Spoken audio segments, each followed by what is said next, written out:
Nisto cremos. Capítulo 12. A Igreja é a comunidade de crentes que confessam a Jesus Cristo como Senhor e Salvador. Em continuidade do povo de Deus nos tempos do Antigo Testamento, somos chamados para fora do mundo, e nos unimos para prestar culto, para comunhão, para instrução na palavra, para a celebração da ceia do Senhor, para o serviço a toda a humanidade e para a proclamação mundial do Evangelho. A Igreja recebe sua autoridade de Cristo, o qual é a palavra encarnada revelada nas Escrituras. A Igreja é a família de Deus, adotados por Ele como filhos, seus membros vivem com base no novo concerto. A Igreja é o corpo de Cristo, uma comunidade de fé, da qual o próprio Cristo é a cabeça. A Igreja é a noiva pela qual Cristo morreu para que pudesse santificá-la e purificá-la. Em sua volta triunfal, Ele apresentará a si mesmo Igreja gloriosa, os fiéis de todos os séculos, a aquisição de seu sangue, sem mácula, nem ruga, porém santa e sem defeito. Dominado pela ira, o idoso homem risca a grande rocha que tem diante de si com a vara que carrega nas mãos. Erguendo-a, vibra-a no ar e exclama: ouvi, agora, rebeldes, porventura, faremos sair água desta rocha para vós outros? Mal a vara fere a rocha, uma torrente de água salta dela, satisfazendo as necessidades do povo de Israel.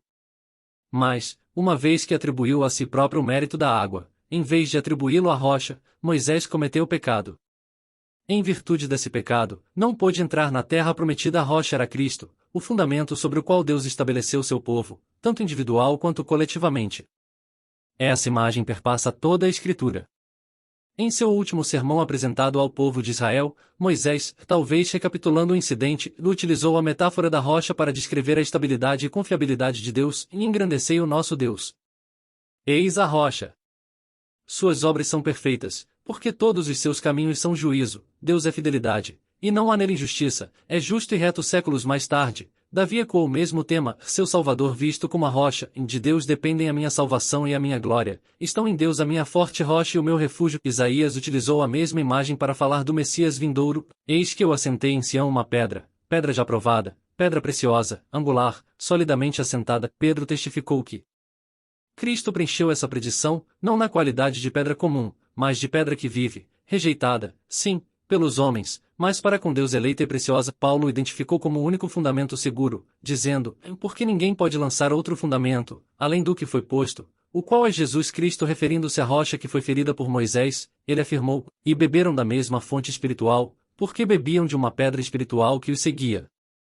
E a pedra era Cristo. O próprio Jesus Cristo utilizou a imagem diretamente ao declarar: sobre esta pedra edificarei a minha igreja, e as portas do inferno não prevalecerão contra ela. Ele estabeleceu a igreja cristã sobre si próprio, a rocha viva.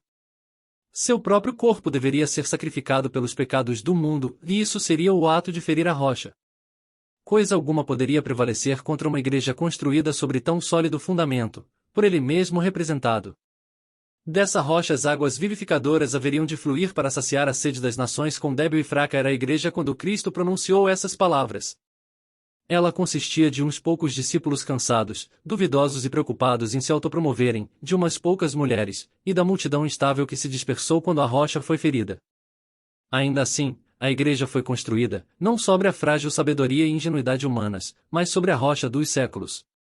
O tempo demonstraria que coisa alguma seria capaz de destruir sua igreja ou mesmo detê-la em sua missão de glorificar a Deus e conduzir homens e mulheres ao Salvador. O significado bíblico de igreja. Nas Escrituras a palavra igreja é uma tradução do grego que significa chamado para fora.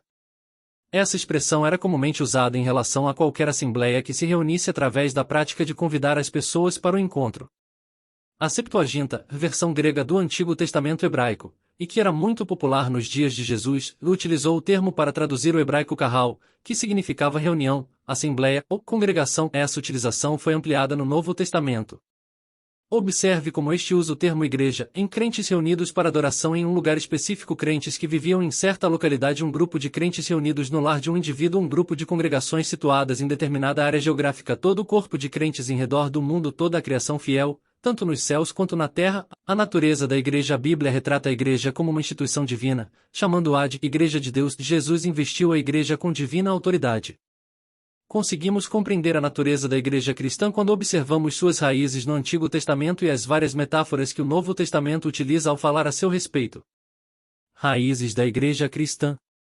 O Antigo Testamento retrata a igreja como a congregação organizada do povo de Deus. Desde os primeiros tempos a família temente a Deus, por meio da linhagem de Adão, 7, Noé, sem Abraão, representou os guardiães da verdade divina. Essas famílias, nas quais o pai funcionava como sacerdote, podem ser consideradas como a igreja em miniatura. A Abraão, Deus concedeu as ricas promessas por meio das quais essa família de Deus se converteu gradualmente em nação. A missão de Israel seria simplesmente uma extensão daquela que a Abraão fora atribuída, em ser uma bênção para todas as nações da terra, demonstrando o amor de Deus perante o mundo. A nação que Deus tirou do Egito foi chamada de congregação ou igreja no deserto. Seus membros foram considerados um reino de sacerdotes e nação santo, povo santo de Deus, sua igreja. Deus os estabeleceu na Palestina, o centro das principais civilizações do mundo.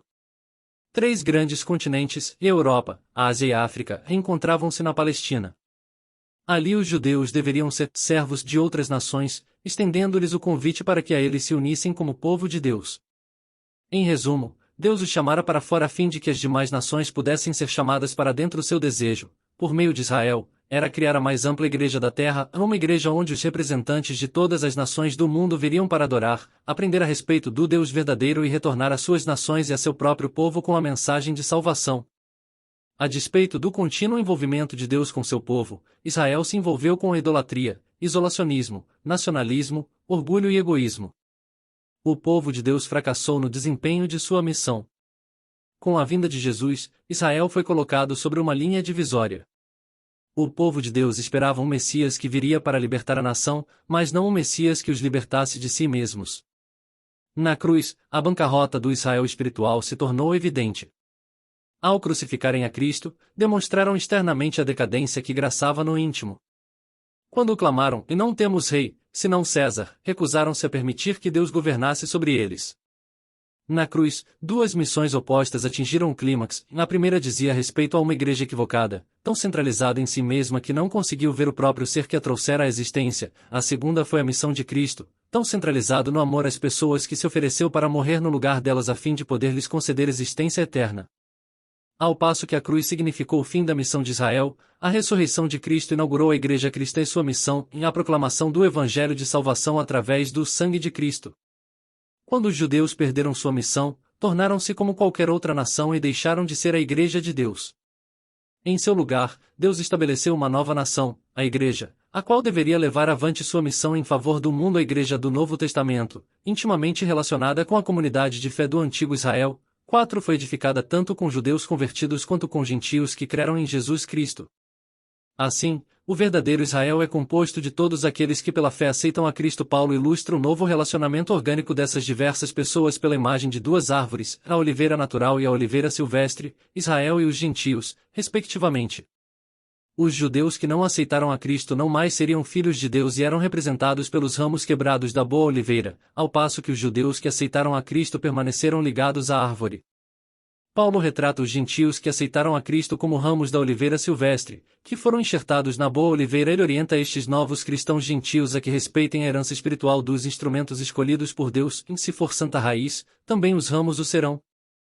Se, porém, alguns dos ramos foram quebrados, e tu, sendo oliveira brava, foste enxertado em meio deles e te tornaste participante da raiz e da seiva da oliveira, não te glories contra os ramos, porém, se te gloriares, sabe que não és tu que sustentas a raiz, mas a raiz, a ti a igreja do Novo Testamento difere significativamente de sua congênere do Antigo Testamento.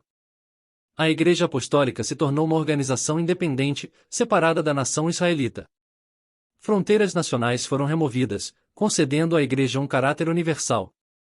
Em lugar de uma igreja nacional, tornou-se ela uma igreja missionária, cuja existência tinha em vista cumprir o propósito original de Deus, e que foi reafirmado por divino mandato de seu fundador, Jesus Cristo, em fazer discípulos de todas as nações. Descrições metafóricas da Igreja. As descrições metafóricas da Igreja do Novo Testamento lançam luz sobre a sua natureza. 1. A Igreja como um corpo. A metáfora do corpo salienta a unidade da Igreja e o posicionamento funcional de cada membro em relação ao todo. A cruz reconciliou todos os crentes em um só corpo com Deus por meio do Espírito Santo, são batizados um só corpo, a Igreja. Como corpo, a Igreja é nada menos que o corpo de Cristo. Ela é o organismo pelo qual ele compartilha de sua plenitude. Os crentes são os membros de seu corpo. Consequentemente, ele concede vida espiritual por intermédio de seu poder e graça, a cada crente genuíno. Cristo é a cabeça do corpo, a cabeça da igreja em seu amor. Deus concedeu a cada membro de sua igreja corpo pelo menos um dom espiritual, que habilita o membro a desempenhar uma função vital. Da mesma forma como cada órgão é vital para o todo que é o corpo humano, o completo êxito da missão da igreja depende do funcionamento de cada um dos dons espirituais concedidos aos membros. Quão bom pode ser um organismo sem um coração? Quanto perde ele de sua eficiência na falta de um olho ou de uma perna? Se os membros não desenvolverem seus dons, a igreja será morta, ou cega, ou, pelo menos, aleijada.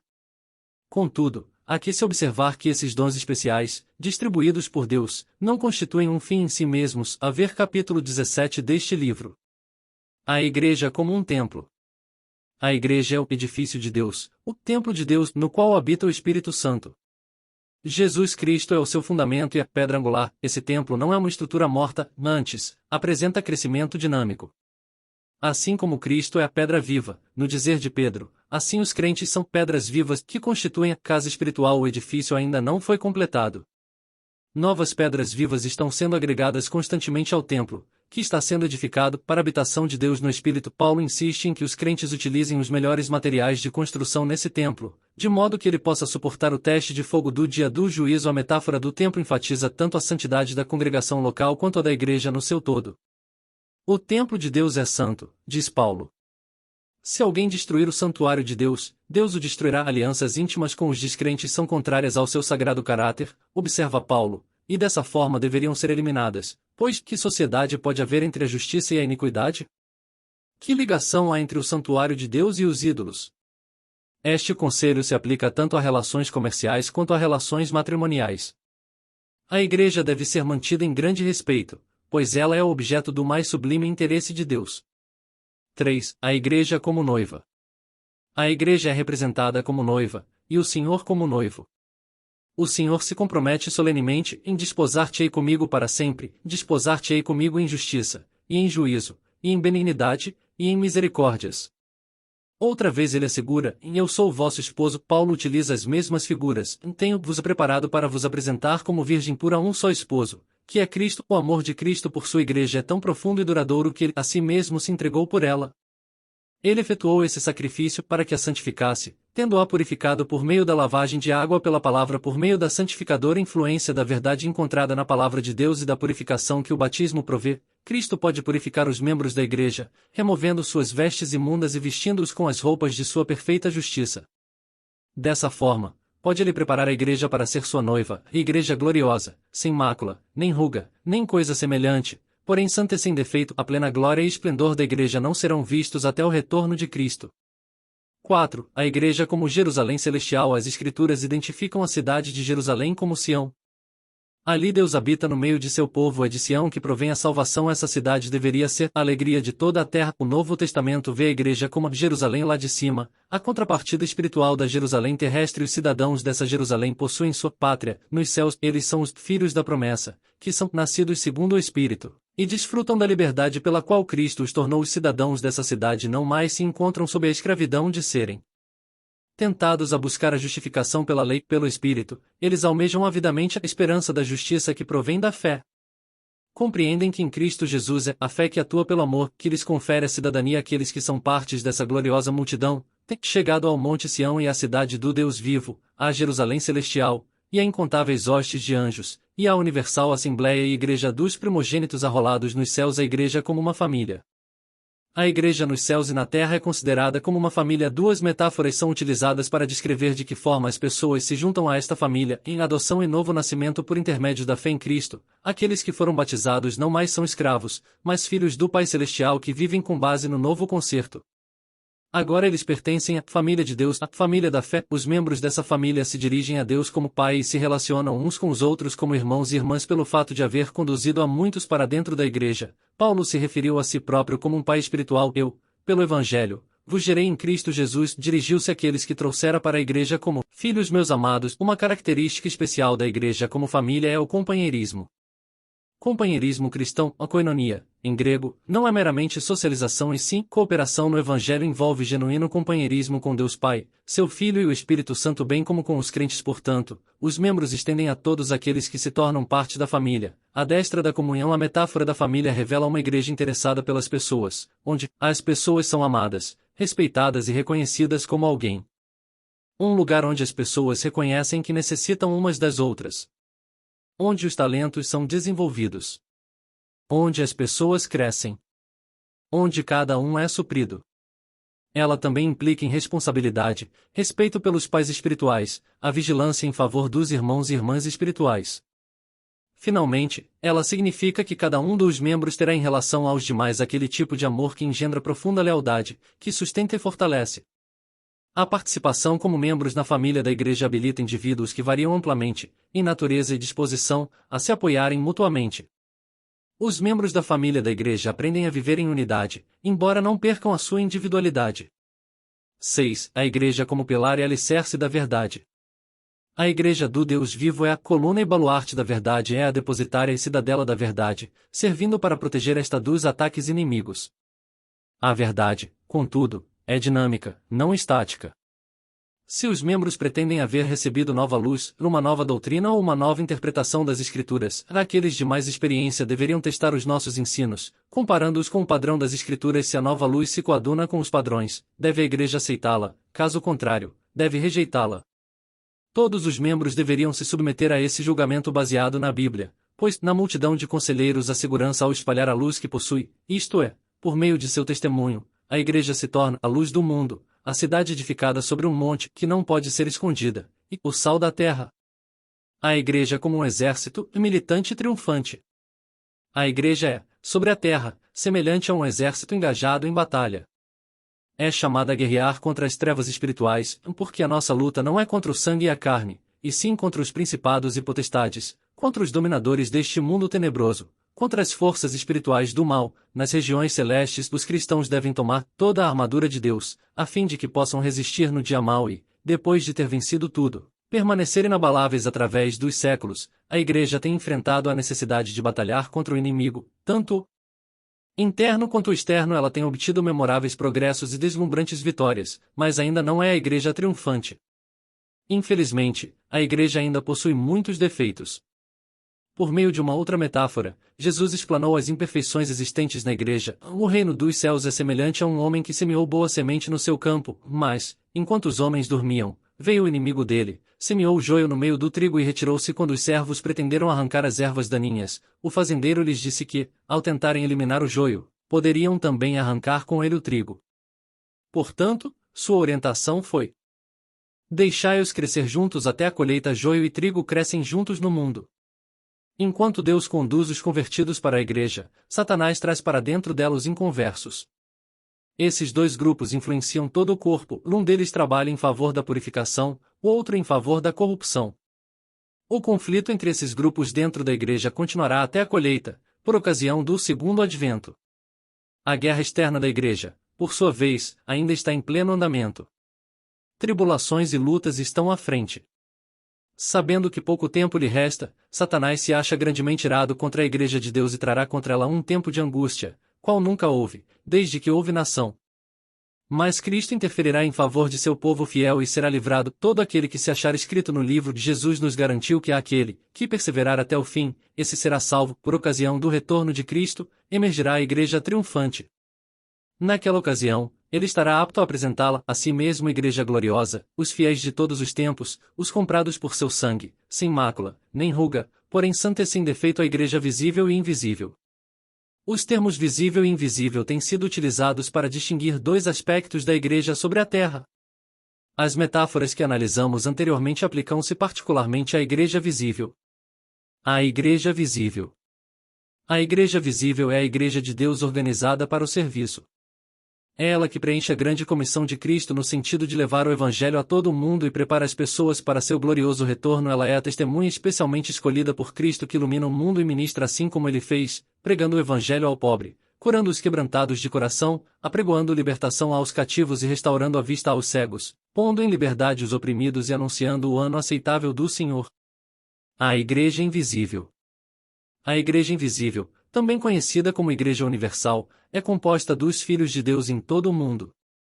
Inclui os crentes que estão dentro da Igreja Visível e muitos outros que, embora não pertencendo à Igreja Visível, têm seguido a luz que Cristo lhes concedeu. Este último grupo inclui aqueles que jamais tiveram a oportunidade de aprender a respeito de Jesus Cristo, mas que têm respondido ao Espírito Santo e têm procedido, por natureza, de acordo com a lei. A existência da Igreja Invisível demonstra que a adoração a Deus é, no mais elevado sentido, espiritual. Jesus expôs nestas palavras a questão: vem a hora e já chegou, em que os verdadeiros adoradores adorarão o Pai em espírito e em verdade, porque são estes que o Pai procura para seus adoradores. Tendo em vista a natureza espiritual da adoração, os seres humanos não são capazes de identificar exatamente quem constitui e quem não constitui parte da Igreja de Deus. Por intermédio do Espírito Santo, Deus conduz seu povo da Igreja Invisível para uma união com sua Igreja Visível. Ainda tenho outras ovelhas, não deste aprisco, a mim me convém conduzi-las, elas ouvirão a minha voz, então haverá um rebanho e um pastor. É somente na Igreja Visível que eles poderão experimentar plenamente as verdades de Deus, seu amor e companheirismo, já que ele concedeu à Igreja Visível os dons espirituais que edificam seus membros coletiva e individualmente. Após a conversão de Paulo, Deus o colocou em contato com a Igreja Visível e então lhe indicou a missão que deveria desempenhar em favor da Igreja. Da mesma forma, ele pretende hoje conduzir seu povo para a Igreja Visível, caracterizada pela lealdade aos mandamentos de Deus e pela posse da fé de Jesus, de modo que todos possam participar no término de sua missão sobre a terra. Ver capítulo 13 deste livro. O conceito de Igreja Invisível tem abrangido também a união das igrejas do céu e da terra e a Igreja Escondida. Durante tempos de perseguição, a organização da Igreja à Ordem de Cristo para que o Evangelho seja levado a todo o mundo, envolve também a nutrição espiritual daqueles que uma vez aceitaram o Evangelho. Os novos membros devem ser estabelecidos na fé e deve-se ensinar a eles o uso dos talentos concedidos por Deus, no desempenho de sua comissão. Uma vez que Deus não é de confusão, antes deseja que todas as coisas sejam feitas com decência e ordem, a Igreja deve dispor de uma organização simples, mas eficaz. A natureza da organização. Consideremos a qualidade de membro e a organização. 1. Qualidades do membro de igreja. Quando os conversos alcançam determinadas qualificações, tornam-se membros da comunidade de fé do novo concerto. O fato de alguém ser membro envolve a aceitação de novos relacionamentos com outras pessoas, com o Estado e com Deus. Há qualificações do membro. As pessoas que desejam se tornar membros de sua igreja devem aceitar a Jesus Cristo como seu Salvador, devem se arrepender de seus pecados e receber o batismo. Espera-se que tenham experimentado o novo nascimento e aceitado a comissão de Cristo de ir ensinar outras pessoas a observar todas as coisas que ele igualdade e serviço.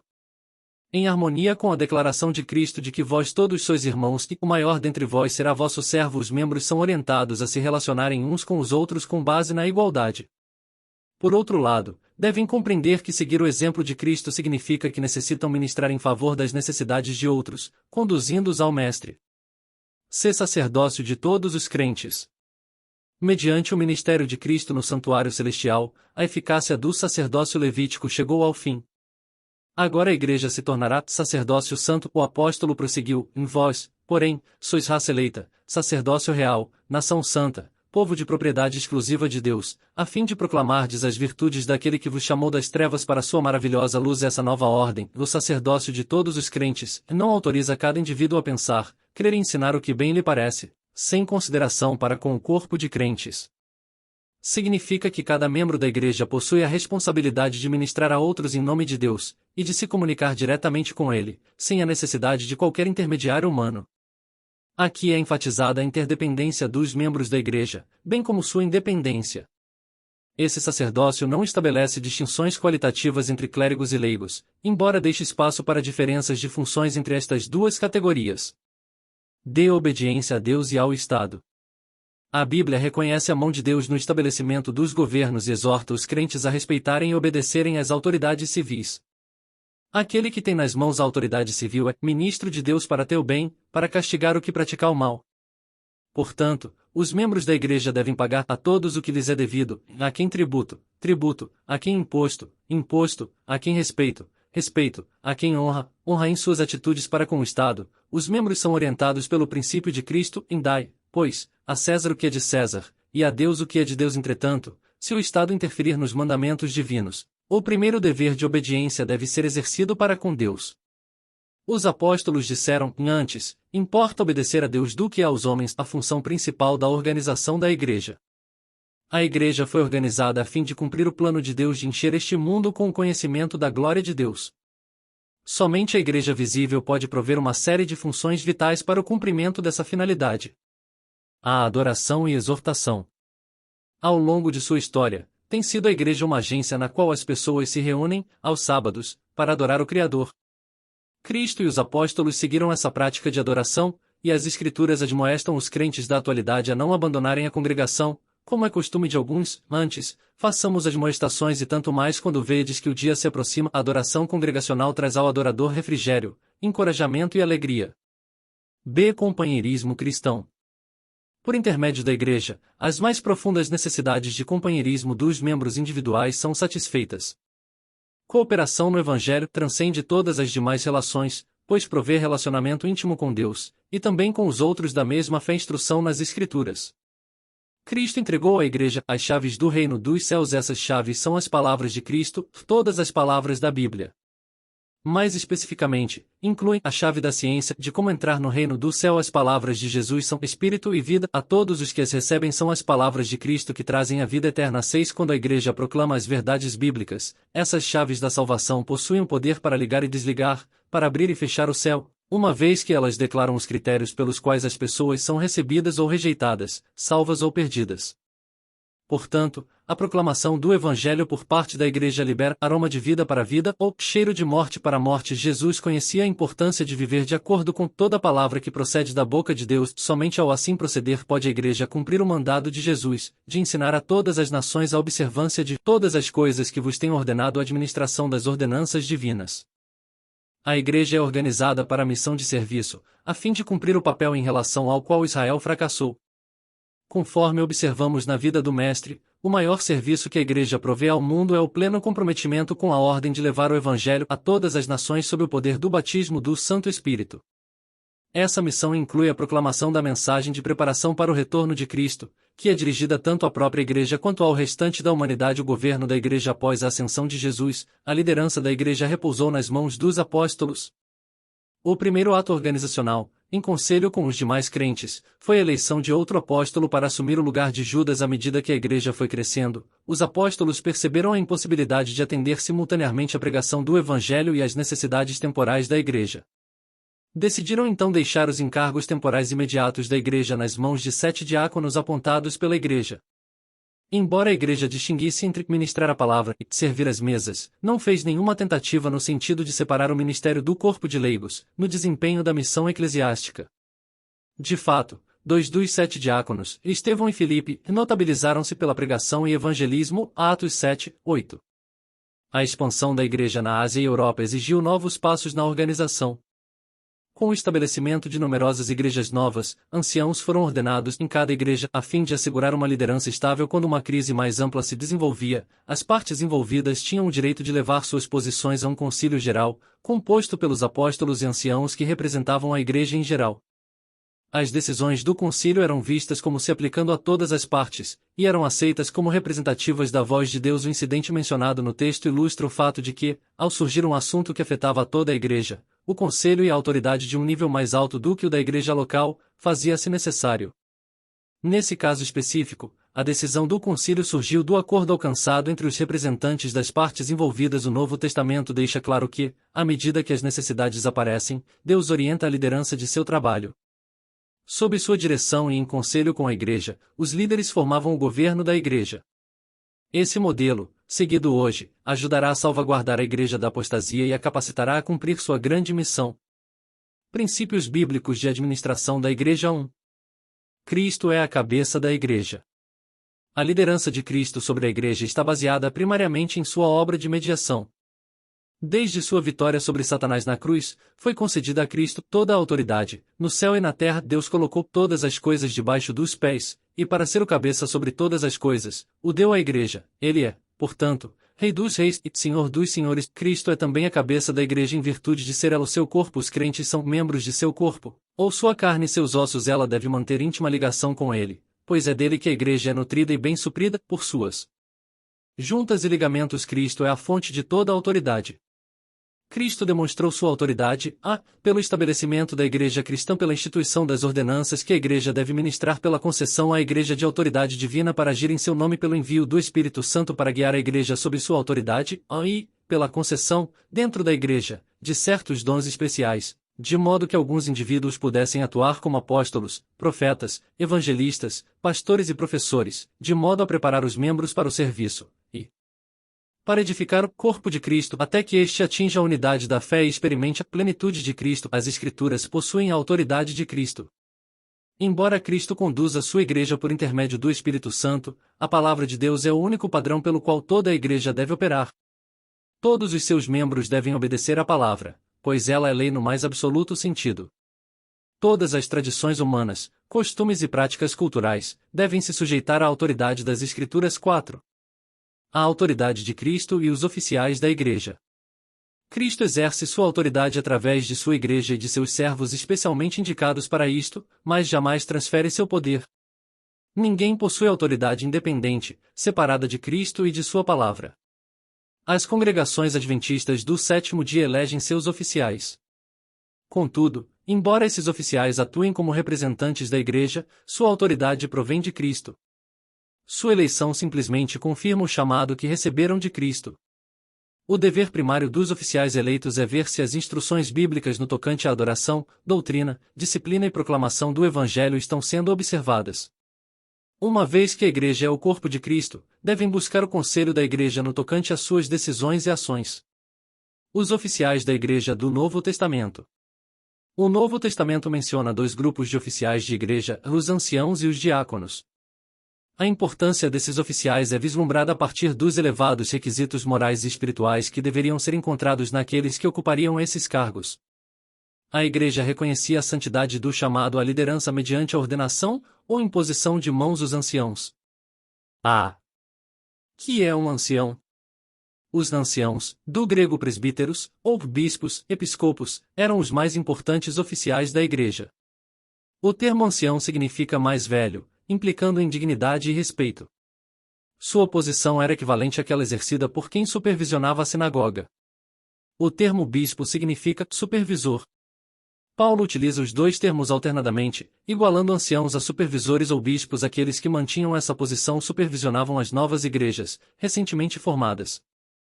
Ancião se refere a um estado ou posição, enquanto bispo denota o dever ou responsabilidade do ofício, supervisionar, uma vez que os apóstolos também são identificados como anciãos. Aparentemente eles desempenhavam tanto a função de anciãos locais e de anciãos itinerantes, ou anciãos plenos, gerais.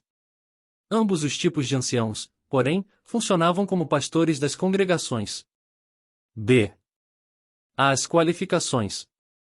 A fim de apresentar-se qualificado para o ofício, deveria o ancião ser irrepreensível, esposo de uma só mulher, temperante, sóbrio, modesto, hospitaleiro, apto para ensinar, não dado ao vinho, não violento, porém cordato, inimigo de contendas, não avarento, e que governe bem a própria casa, criando os filhos sob disciplina, com todo o respeito, pois, se alguém não sabe governar a própria casa, como cuidará da Igreja de Deus, não seja neófito, para não suceder que se ensoberbeça e incorra na condenação do diabo. Pelo contrário, é necessário que ele tenha bom testemunho dos de fora, a fim de não cair no opróbrio e no laço do diabo antes da indicação para o cargo. Portanto, o candidato deveria haver demonstrado sua habilidade de liderança em relação a seu próprio lar. Dever-se-ia considerar a família de alguém sugerido para o cargo. Acha-se ela em sujeição? Consegue o homem governar sua própria casa com honra? Qual o caráter dos filhos? Honrarão eles a influência paterna?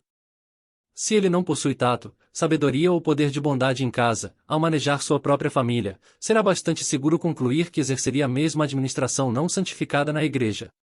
O candidato, se casado, deveria demonstrar liderança em casa antes de se lhe poder confiar a responsabilidade mais abrangente, a liderança da família de Deus. Tendo em vista a importância desse ofício, Paulo advertiu: a ninguém imponhais precipitadamente as mãos. Responsabilidade e autoridade do ancião. O ancião é, antes de mais nada, e principalmente, um líder espiritual. É escolhido para pastorear a Igreja de Deus. Sua responsabilidade inclui a sustentação dos membros fracos, a admoestação dos desobedientes e estar alerta contra quaisquer ensinamentos que causariam divisão. Anciãos devem ser exemplos de vida cristã e de liberalidade e atitude em relação aos anciãos. Em grande medida, a liderança eclesiástica efetiva depende da lealdade do corpo de membros. Paulo estimulou os crentes a respeitar seus líderes e a tê-los com amor em máxima consideração, por causa do trabalho que realizam. As Escrituras deixam bem claro o dever de respeitar a liderança da igreja. Obedecei aos vossos guias e sede submissos para com eles, pois velam por vossa alma, como quem deve prestar contas quando os membros se comportam de modo a dificultar o exercício das tarefas atribuídas por Deus à liderança. Uns e outros experimentarão pesar e perderão a alegria da prosperidade de Deus. Os crentes são incentivados a observar o estilo de vida cristão dos líderes. Lembrem-se dos seus líderes, que lhes falaram a palavra de Deus. Observem bem o resultado da vida que tiveram e imitem a sua fé. Eles não devem prestar atenção a mexericos. Não aceites denúncias contra presbítero, senão exclusivamente sob o depoimento de 2 ou 3 testemunhas. Diáconos e diaconisas. O nome diácono provém do grego diakonos, cujo significado é servo ou ajudador. O ofício dos diáconos foi instituído para permitir que os apóstolos pudessem se dedicar inteiramente à oração e ao ministério da palavra. Embora os diáconos devessem atender os assuntos temporais da igreja, deveriam ser também ativos nos esforços evangelísticos. A forma feminina do termo aparece em Romanos 16:1-9. Os tradutores apresentam essa palavra tanto sob a forma serva quanto diaconisa. A palavra e sua utilização nesse texto sugerem que o ofício de diaconisa pode ter sido instituído na igreja por volta do tempo em que Paulo escreveu o livro de Romanos. Tal como os anciãos, os diáconos devem ser escolhidos pela igreja com base em suas qualificações morais e espirituais. A disciplina da igreja. Cristo concedeu à igreja autoridade para disciplinar os membros e estabelecer os princípios corretos para assim proceder. Ele espera que a igreja implemente esses princípios sempre que necessário a fim de manter o amorável chamado que ela recebeu, para ser sacerdócio santo e nação santa. Por outro lado, deve a igreja preocupar-se em fazer com que o membro errante compreenda a sua necessidade de arrependimento e mudança. Cristo elogiou a igreja de Éfeso porque esta não pôde suportar homens maus, ao mesmo tempo que repreendeu a igreja de Pérgamo porque ela tolerou aqueles que ensinavam e praticavam coisas erradas. O mesmo aconteceu com a igreja de Tiatira. Observe os seguintes conselhos bíblicos no tocante à disciplina. No tratamento de ofensas particulares. Quando um membro ofende a outro, Cristo aconselha o ofendido a ir em busca do ofensor, a ovelha que se desviou, procurando persuadi-la a modificar seu comportamento. Se não for bem-sucedido, deve o irmão empreender uma segunda tentativa, acompanhado de 2 ou 3 testemunhas imparciais. Se essa tentativa também falhar, o caso deve ser trazido perante toda a congregação.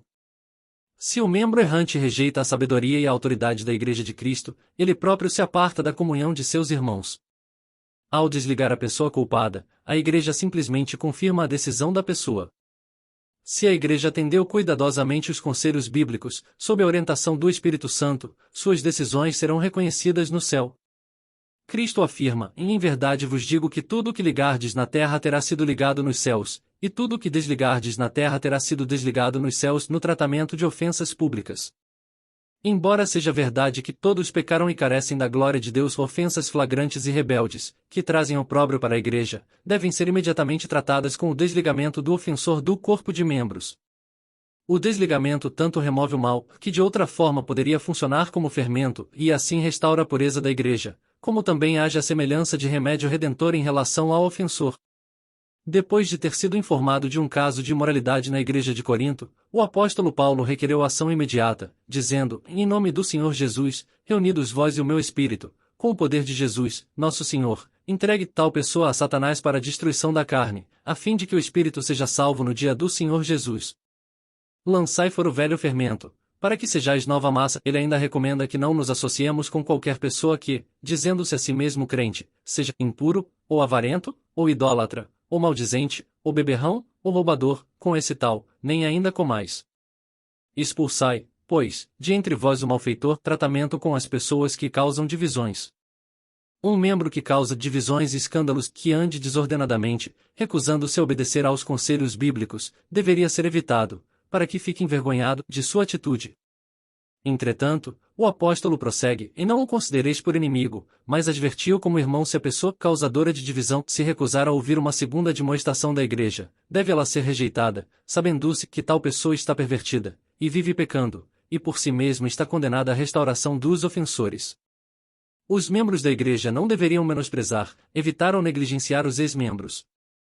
Em vez disso, deveriam se esforçar por restaurar o relacionamento dessas pessoas com Cristo, por meio do arrependimento e de um novo nascimento. Pessoas desligadas da igreja podem ser restauradas à comunhão da mesma quando revelarem suficientes evidências de que experimentaram genuíno arrependimento. A graça, glória e poder de Deus são revelados de modo particular quando pecadores são restaurados à comunhão da igreja. Deus almeja libertar os cativos do pecado, transferindo-os do reino das trevas para o reino da luz. A Igreja de Deus, o teatro do universo, expõe o poder do sacrifício expiatório de Cristo exercido na vida de homens e mulheres. Nos dias atuais, Cristo, por meio de sua Igreja, convida a todos para que se tornem parte de sua família. Eis que estou à porta e bato, se alguém ouvir a minha voz e abrir a porta, entrarei em sua casa e cearei com ele, e ele, comigo.